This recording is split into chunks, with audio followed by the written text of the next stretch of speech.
today we're going to be doing absolute value. Absolute value graphs. And yeah, this will be fun. Okay, so my thing is being bonobo again, but here we go. Absolute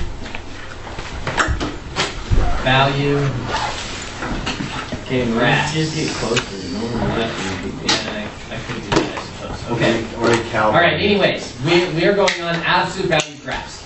Now, the way to graph anything, if you don't know how, is to make a table of values like we did in the previous chapter. So let's go ahead and do that. We're going to do a table of values for y equals the absolute value of x. And then we're going to do one for y equals 2 times the absolute value of x. And we're just going to see what happens here. So here's our table, and I'm just going to put these two tables together at the same time. So here's our x. I'll do a double line here to make sure that we have it nice and separated. And right here, absolute value of x and 2 times the absolute value of x. Okay, so let's choose, from last chapter, we know that we're supposed to choose a few positives, a few negatives, and 0. So we'll just set it up, standard table setup. What's the absolute value of negative 3? 3. And if I multiply that by 2, I get 6, right? And what's the absolute value of negative 2? 2. And then what's the absolute, multiply that by 2, I get 4. And what's the absolute value of negative 1? 1.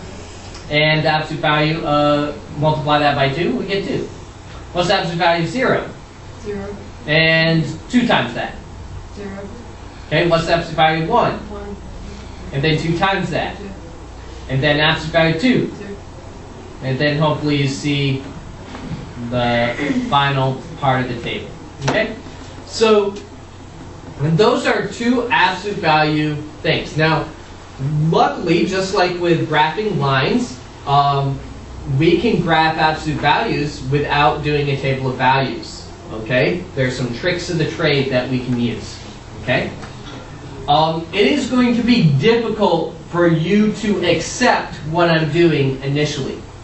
Okay? You're going to have to fight through it. But I promise you, if you fight through it and you're successful, then when we do graphs the second half of the year, it will make 100% sense to you what we're doing. But this is the first time that you're going to do what we're about to do ever in your life. And it's a trick that works for almost every single graph, no matter what it is. Okay?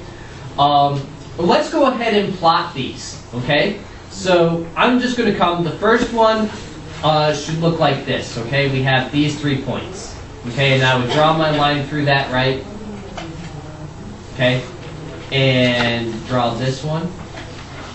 Okay, so that's the other. Okay? Now if I did my other graph, let's do a different color for the second one. We start at 0 for both of them, okay? But basically, it's pretty steep.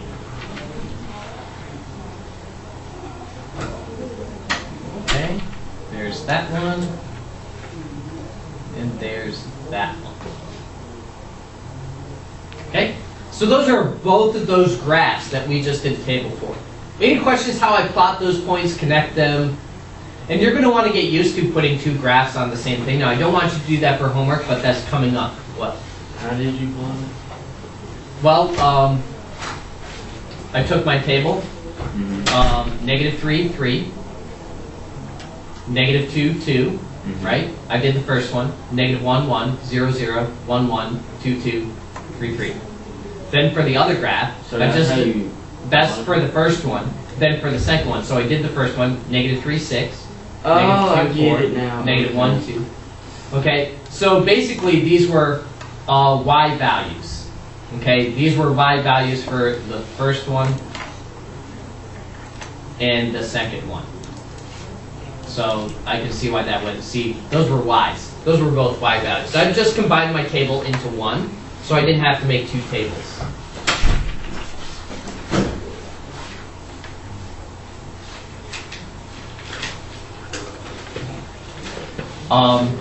Any other questions on how to graph that with the table? Okay. Now what I want you to see from this is notice that the second one, well, like, just think of slope. Now we aren't going to use the slope, though we could. What's the slope of this line? Are we paying attention? What's the slope of this line? 1. Yeah, 1. What's the slope of this line? 2, right? Well, take a look at our equation. Times 2. Okay, so that gets us to our trick. Okay. Here's our form. And this general form is going to work for whatever we are trying to graph. So y equals a times the absolute value of x minus h plus k. And hk you can think of as like x1 and y1 from like when we did point slope form. But here's what all this means. A is our stretch amount, or we're going to call that our stretch factor. And h is our x start point, and k is our y start point. But notice that h, what do we have to do with h?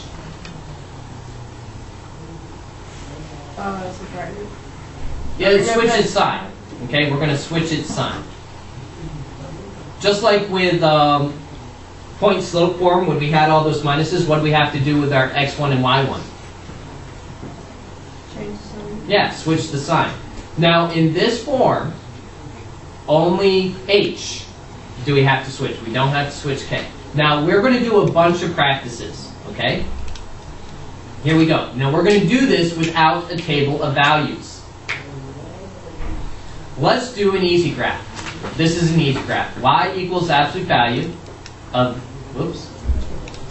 of x minus 1 minus 4. Okay? That's what we're going to graph. And I'm going to go over here to my graph. I'll write that down so we know what we're doing. Y equals absolute value of x minus 1 minus 4.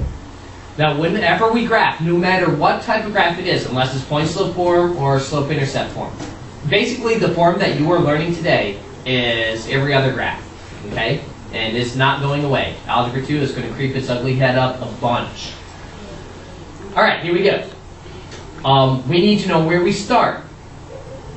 Well, we're going to start at 1, negative 4. And notice I switched the sign of the 1, but not the 4. You with me? You guys with me? Yes. So I'm going to plot 1, negative 4. Here it is. 1, negative 4. Okay? Now I'm going to play pretend. You with me? We're playing pretend. We're going to pretend that 1, 4 is the center of my graph. That's the center of my world. Now it's not. It's not really, but we're going to play pretend. We're going to pretend that it is. Now, what's our A? What's the number in front of this absolute value if it's not written? 0, 1. It's a 1. Okay? Now, here's how we're going to play pretend. Watch what I'm doing. You watch. I want you to watch. And listen very carefully. Because what I'm saying is what you are going to be thinking in your head. So here is 0, 0. Remember, we're playing pretend, right?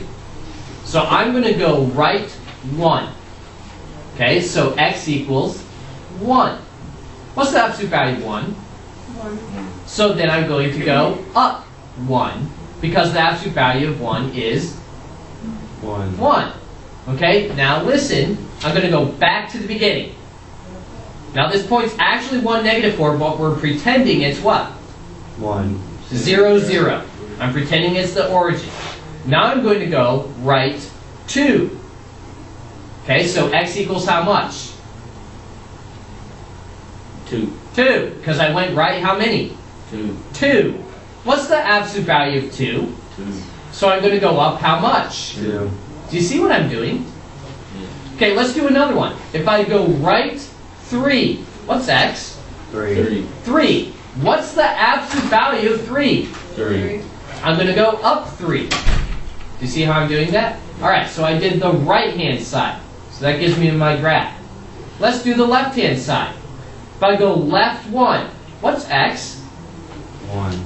Nope. -1. Negative 1. What's the absolute value of negative 1? 4. So I'm going to go up 1. Okay, if I go left 2, Negative what's x? Negative And what's the absolute value of negative 2? -2. 2. So I'm going to go up 2. You with me? If I go left 3, what's x? -3. And I'm going to go up 3. 3 because the absolute value of negative 3 is 3. 3. And that's the other half of my graph. Do you see how I did that? Go ahead and draw that. And in your own words, describe what I did. Here's what I would say. I go right blank, so the absolute value of blank, I go up. That's what I'm thinking. That's basically what I'm doing. Or if I go left so much, so I do the absolute value of that number, and that's how much I go up. Can we use the graph sheet that you gave us yesterday? We're going to use that for practice, so please don't use that. Just sketch it in your notes. So our process is to do that thinking. Now I'm going to do, that was an easy one. But that's okay, it's new for you, it's probably still hard because it's brand new method. Does anyone, be honest, need to see me do another easy one? Okay? How many of you kind of got what I was doing? Like you got the gist. How many of you were like, holy smokes, I am about to die? Okay, let's do another one. Okay, I don't want you to die. That would be bad. Here we go. You ready for another example? We're going to do y equals the absolute value of x plus 3 minus 2. Alright, so I'll try to go slower to explain what's going on. The first thing is I'm going to say where I start. Now this starting point has a special name. It's called the vertex, which we'll get to that in a moment. What is the point that I'm going to start at? -3. And -2. -2. So notice we only changed the sign on h. Now you're going to want to memorize this form. What's this form? Y equals a, absolute value x minus h plus k. So now we have 4 formulas from this chapter. And I promise that's it. No more formulas from this chapter. Alright, so that's where I start. What's my stretch if it's not written? 1. 1. So a is 1. A is kind of like slope, but not really. It's kind of like it. So I'm going to start at what point? -3. -2. -3, -2. Okay, that is our vertex. That's our, like our pointy end. Okay. Now follow along with what I do. I'm going to pretend this is 0, 0. I'm going to pretend this is the origin. Now, I promise you, every point that I'm about to do, if I did a table of values, are the same points I would get if I did a table of values. Playing pretend works really well in math. And those of you who might go into physics or engineering, you're going to find out that everything's relative. Let me talk about that for a moment. Okay, so let's say that I was doing an engineering problem where I had some kind of wedge, and I wanted to move this box up my wedge. And I wanted to know how much force it's going to take to do that. Now that's actually a reasonable physics problem. And we're used to having our axis like this, right? And when we do our axis like this to figure out that problem, it actually makes it really hard. What makes it easy is if I take my axis and I just accept, well, that could be x, and this could be y. Now the problem is easy. I just rotate my axis around and it makes the problem way easier. So that's basically the concept that we're doing here. We're pretending our axis is right down here. It's not, but that doesn't matter. Okay? So, Watch what I do. I'm going to go right 1. Okay? Now, what type of graph is this? This is an absolute value graph. You with me? So I write 1. What's the absolute value of 1? 1. So I'm going to go up 1 from there. Do you see what I did? Okay, now I'm going to go back to where I was. I'm going to go right 2. You get why? Okay? What's the absolute value of 2? 2. So I'm going to go up 2. 2. And so on and so forth. That gets me that half of the graph. I need negative values, right? I go left 1. So that's negative 1. What's the absolute value of negative 1? 1. So I go up 1. Now, when you're doing these graphs, I don't want you drawing all these extra arrows. Okay? Okay? I go left 2. So negative 2. What's the absolute value of negative 2? 2. So I go up 2. You with me? And so on and so forth. Yes? So, if, like, you actually had a, like, if you didn't have the 1, like, let's say it was 2, would you go, like, to the side 2 and then up 2? I'm glad you asked that question. That's next. In fact, we're going to... Are you with me a little bit better? A little bit better? All right. So, I want you paying attention to what we do, so don't worry if you don't get this written down. Just listen and watch what's going on so that when we do some practice, you can do it yourself. All right. Here is the next one. We're going to take Taylor's question. We're going to just make it just a tad bit harder. Not just a 2. Let's do a negative 2. And we're going to do absolute value of x. Let's do plus 1. And let's do plus 3. Okay, so we're going to start off the same. What's my starting point? Where am I going to start? Negative 2, negative 3. Careful. Negative 1, 3. Negative 1, 3. Okay, we switch the side. See, this is my h right here. That 1, that's my h. My stretch is negative 2. Now notice this stretch would be negative 2 times this stuff, right? You with me? Negative 2 times that stuff. Alright, so I'm going to start my pretend. I'm going to plot negative 1, 3. Here I am. You with me? Okay, I'm going to do exactly the same process I just did, except there's one extra step. Okay? I'm going to go right 1. Now think in your head, what's the absolute value of 1? 1. But now I have a stretch. What's 1 times negative 2? Negative 2. So I'm going to go from there down 2. Okay, now let's go back to my point. I'm going to go right 2. What's the absolute value of 2? 2. 2, then I multiply times my stretch. Negative 4. Negative 4, which means from here I'm going to go Down 4. down 4. You with me?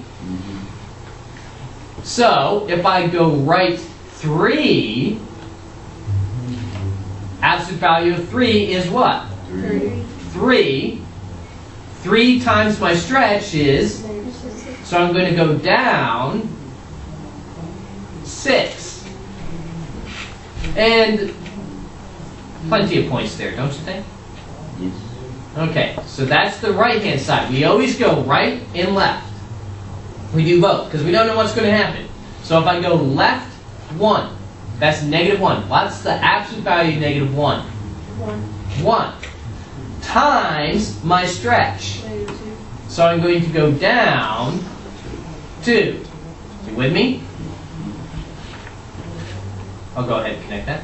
And then if I go left 2, that's negative 2. What's the absolute value of negative 2? 2 times my stretch is, so I'm going to go down 4. And so on and so forth, right? Do you see what happened? Who's getting it? You're getting it. Okay. Now it's time for the big kahuna of the big kahuna. This is the big kahuna's mama. You ready? Get a calculator ready. Because Big Kahuna Mama's going to need you to have a calculator. Complicated. Here we go. Y equals 3/2 absolute value x minus 2 minus 4. Now, why did I ask you to have a calculator out? Well, I have a fraction right here, right? Yes. We're going to go ahead and use our calculator to do this so we don't have to do it in our heads, right? So, what's our starting point? 2 negative 4. 2 negative 4. We only changed the sign on the x one for this, right? And what's my stretch? 3/2. 3/2. So when I do this, I'm going to multiply by what amount? 3/2. Which is why I want my calculator. Now, if you want that as a decimal, that would be 1.5. Okay? So you can use a decimal if you want. So I'm going to plot my point, 2 negative 4. That is right here. I am done. That is right here. 2 negative 4. Okay, you with me? You with me? I'll take that as a yes. Okay, you're with me. I'm going to go right 1. So I went right 1. You with me? What's the absolute value of 1? 1. Now multiply it by my stretch factor. What do we get? 1.5. So from here I'm going to go where? Up 1.5. 1.5. Yep. Right there. With me? Now I'll go back to the beginning. So I'm back to here, my vertex. That's my vertex, by the way. Vertex. That's my starting area. I'm going to go right to. You see it? Now. What's the absolute value of 2? 3. Oh, 2. 2. Now I'm going to multiply. I did the answer. You did the answer. You already multiplied it by the stretch factor and you got 3. So from here I'm going to go up 3. So can you do this even if you have a fraction? Yes. Oh, I was kidding. That's a joke. It's not funny. You're going to confuse someone. Okay, we're going to go right 3. What's the absolute value of 3? 3. Times my stretch factor, what do we get? 4.5. 4.5. So I'm going to go up 4.5 more. Mr. Kate, I don't have halves in my graph. Guesstimate it, right? Guesstimate it. Connect that once I see. Okay, I'm going to go left negative 1. And hopefully you've seen for absolute value, don't these just mirror? They just mirror. So, you know, you get one side, you get the other. Now, when you're doing a new type of function, like if it wasn't absolute value, you're not going to want to assume that it mirrors. That gives us this thing right here down the middle, which is going to be a definition I want you to write down. This is called the axis of symmetry.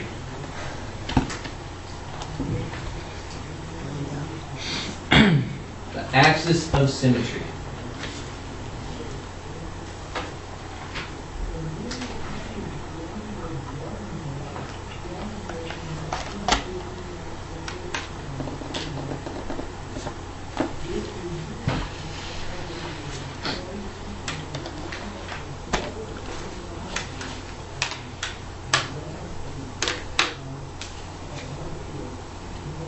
Alright, so what is the axis of symmetry? It goes through the vertex. Now it has an equation. It's going to be x equals a number. In this case, do you notice how it goes through x equals what?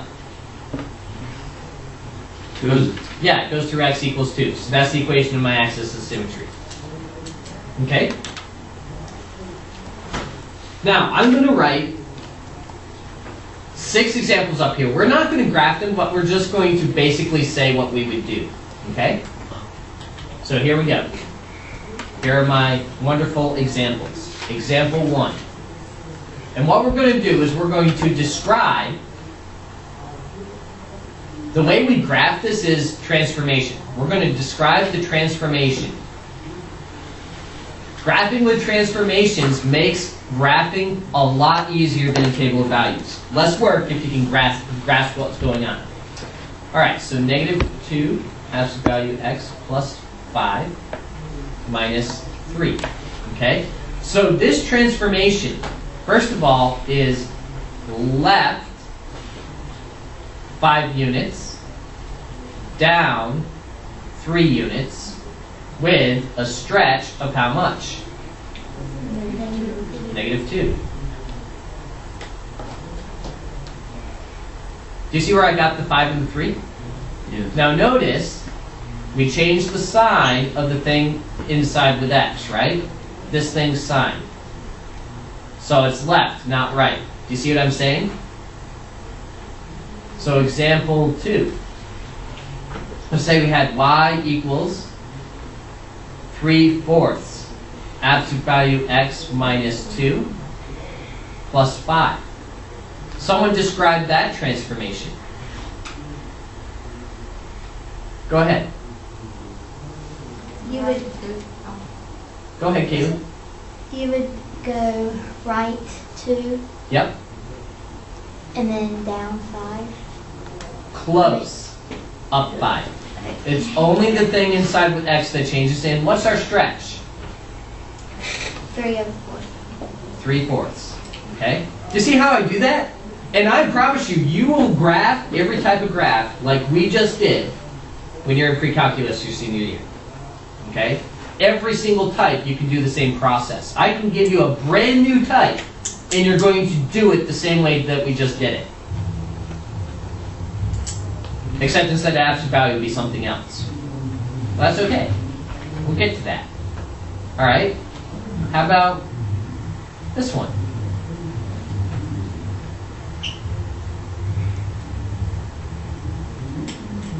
Describe that transformation. Someone else. Go ahead. -6.